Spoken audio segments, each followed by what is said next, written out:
The national manufacturing debate is a great place where people come together, share challenges, share experience, learn from one another.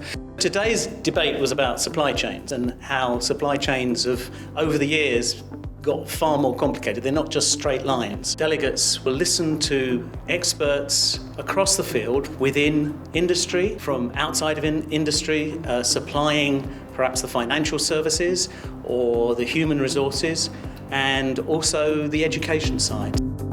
I'm giving a presentation about factory-in-a-box manufacture, which is a potential disruptive supply chain solution. I'm excited about how the technology that's emerging in the area of digital can be implemented to kind of disrupt the way that traditional supply chains operate. What I'd like to achieve from being involved in today is to kind of provoke people into thinking how emerging technology can change the way that they operate.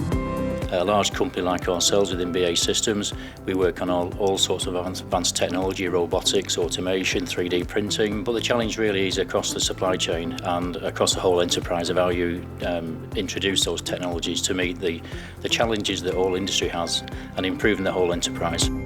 One of the key challenges we're all facing in manufacturing is how do we upskill ourselves as the people working in manufacturing? How do we stay relevant in all of the digital technologies? I think we need to do a much better job of creating the fourth industrial revolution than we did of the third, and this is a perfect place at Cranfield University to come and debate that and make sure we support the industry on creating that industrial revolution.